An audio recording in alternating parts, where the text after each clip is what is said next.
লোকটার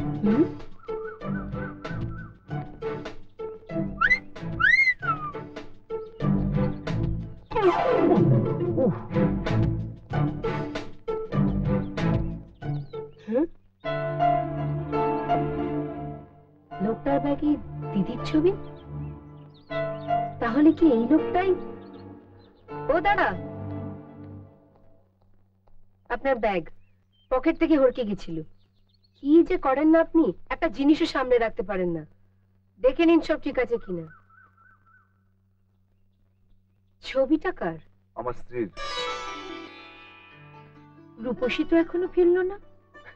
ও তুমি কিছু চিন্তা করো না দিদি, একবার যখন বেরিয়েছে তখন কিছু না কিছু একটা করে ফিরবে। খালি হাতে ফেরার মেয়েও নয়। দিদি, দিদি, রূপসী তুমি জেলে গিয়েছিলে? কি বললো তোমার দাদু? কবে নিয়ে যাবে আমাকে? ওরে বাবা, এত কোয়েশ্চেন। তাহলে শোনো, আমি জেলে যাওয়ার আগে জেলটা আমার কাছে চলে এলো। আমি দিলাম পকেট কেটে, আর যেই না দিলাম পকেট কেটে অমনি আর দাদাকে ফেলে রাখি কি করে বলো? তাই নিয়ে চলে এলাম।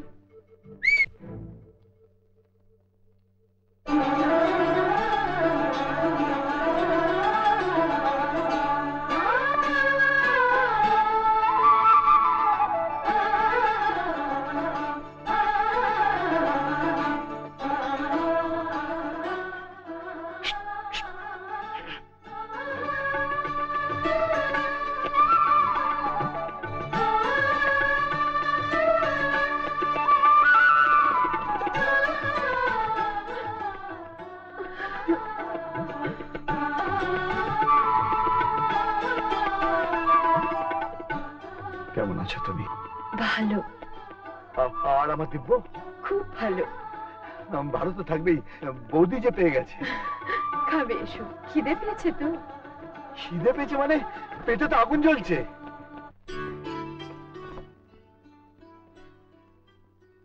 আমি জেলে গেছি, ওটা দিব্যকে বলনি তো? না। খুব ভালো করেছো। দাদা জেলে গেছে শুনলে ও খুব কষ্ট পেত, সবকিছু ছেড়ে চলে আসতো, আর আমার স্বপ্নটা পূরণ হতো না। তোমার স্বপ্ন তো পূরণ হয়েছে, অনেক বড় হয়েছে তোমার ভাই। আরে হতেই হবে, তার ভাই দেখতে হবে তো। আর কি হলো, আর কি হলো, আর কি হলো? সবাই ওকে সেলাম করে। হ্যাঁ, সেলাম করে। হ্যাঁ, বড় লোকদের কিছু আদব কায়দা থাকে তো। হ্যাঁ, তা তো থাকতে হবে, তা তো থাকতে হবে। তারপর কি হলো, তারপর কি হলো, তারপর কি হলো? তোমায় কি বললো? আমাকে যত্ন করে বসালো, বললো বৌদি তুমি খুব সুন্দর, খুব ভালো। হ্যাঁ, এই মিষ্টি মিষ্টি মিষ্টি খাওয়ানি? খাওয়াবে না? গোটা মিষ্টির দোকানটা তুলে এনেছিল। আমিও খাবো না। ও ছাড়বে না। এই না হলে আমার ভাই, না বলা চলবে না। এই তোমাকে তোমাকে প্রণাম করেছে? প্রণাম? ওটা ভুলে গেছে। ভুলে গেছে? বাঙালি সাহেবের প্রণাম করা ভুলে গেছে? এক চড়বের ওর মুখটা বেঁকিয়ে দেবো। আরে বৌদি হলো মা, প্রণাম করতে হয়।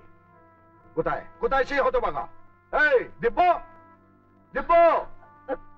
দিব্য এখানে থাকে না। থাকে না? চৌধুরী মোটরস তাদের ম্যানেজিং ডিরেক্টরকে বাড়ি দিয়েছে, গাড়ি দিয়েছে। দিব্য এখানে থাকবে কি করে? থাকবে কি করে? থাকতেই হবে। আরে ও যত বড়ই সাহেব হোক না কেন, আমাদের সঙ্গে ওকে থাকতে হবে। নাহলে আমি লোককে দেখাবো কি করে যে গাছ যতই আকাশ শুক না কেন তার শিকড়টা থেকে মাটিতে। ওর কান ধরে হিড় হিড় করে টেনে আনবো। ওর সাহেবগিরি দেখাচ্ছি আমি। শোনো, লেডিজ এন্ড জেন্টলম্যান, আজকের এজিএম চৌধুরী মোটরসের কাছে রিমার্কেবল। আমরা সত্যি আকাশটা ছুঁতে পেরেছি, আমাদের কোনো প্রতিদ্বন্দ্বী নেই।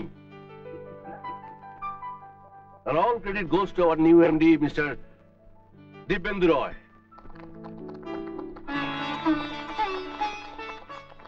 किधर जा रहा है? আমার ভাই আছে। इधर कोई भाई भाई नहीं है, इधर सब ऑफिसर लोग हैं। बड़ा साहब, छोटा साहब, चलो भागो। আমার ভাইও সাহেব। Thank you, thank you. দিব্য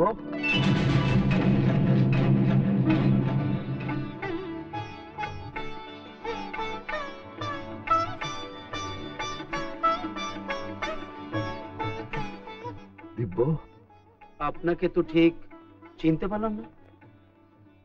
ইয়ার্কি মারা হচ্ছে না? হ্যাঁ, অনেকদিন পর দাদাকে পেয়েছে তো, বাস ইয়ার্কি মারা শুরু হয়ে গেছে।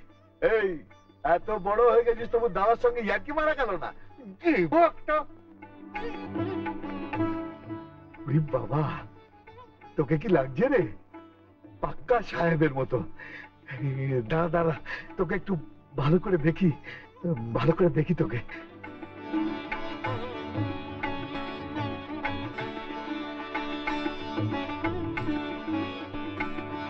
Sorry for the disturbance ladies and gentleman. আপনি বোধহয় কোথাও ভুল করছেন। কোথাও আমার দাদা কিংবা ভাই বলে কেউ আছে, সেটা আমার জানা। প্লিজ যান এখান থেকে। তুই আমাকে এখান থেকে চলে যেতে বলছিস দিব্য? হ্যাঁ, না গেলে দারোয়ান ডেকে বার করে দিতে বাধ্য হব। না রে, তোকে আর কষ্ট করতে হবে না, আমি আসছি।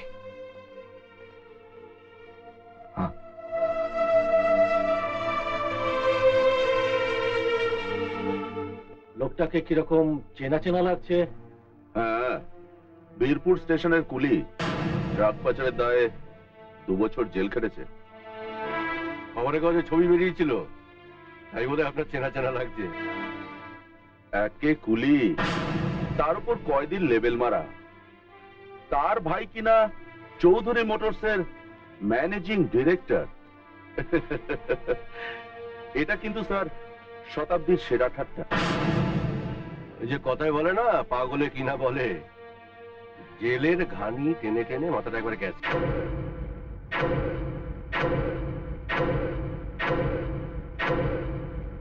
আপনি ঠিকই বলেছেন স্যার, আমার মাথাটা সত্যি খারাপ হয়ে গেছে। নইলে আপনাদের মতো সাহেব সুবোদের বাজারে গরিবের স্বপ্ন খুঁজতে আসি।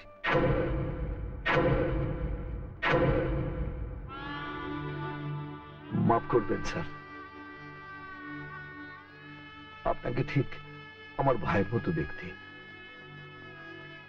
বাইরে থেকে দেখে বুঝতে পারিনি, ভেতরটা যখন দেখলাম অনেক তফাৎ।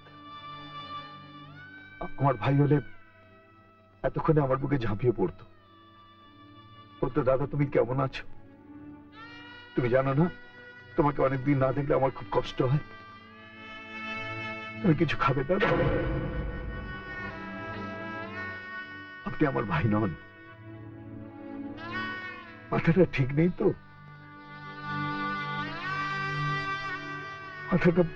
মাথাটা ঠিক নেই। ভালোবাসায় আমার এই স্নেহের ছায়ায় রেখেছি, রাখবো যে তোকে সারাটি জীবন, তোকে ঘিরে মন, কত ছবি হৃদয়